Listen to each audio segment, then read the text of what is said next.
Bella தோழியின் உதவி. ஒரு அடர்ந்த காட்டுல அழகான சிறு பறவை வாழ்ந்து வந்துச்சு. அதோட பேரு யாழினி. அது எப்பவுமே அதோட நண்பர்கள் கூட மகிழ்ச்சியா வாழ்ந்து வந்துச்சு. அதே காட்டுல ஒரு திமிரான பருந்து ஒன்றும் வாழ்ந்து வந்துச்சு. அதோட பேரு ஷேடோ.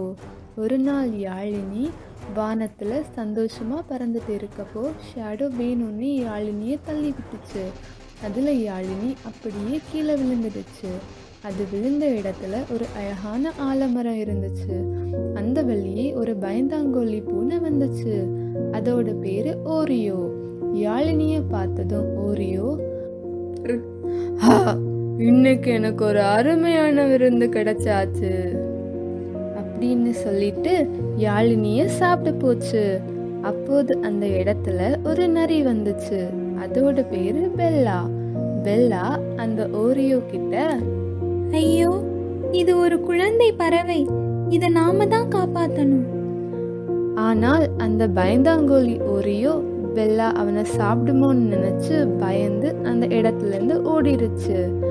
பெல்லா அந்த சிறு பறவையான யாழினி மேல ரொம்ப அக்கறை காட்டுச்சு.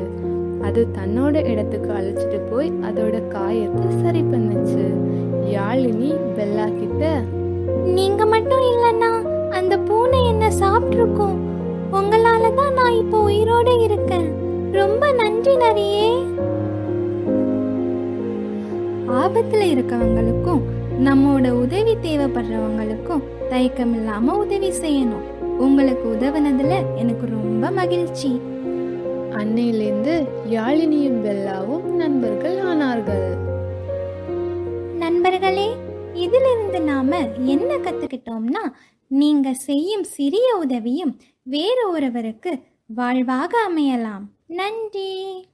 நண்பர்களே, உங்களோட வாழ்க்கையில நீங்க யாருக்காச்சும் செய்த மறக்க முடியாத உதவி என்னன்னு கமெண்ட்ல சொல்லுங்க.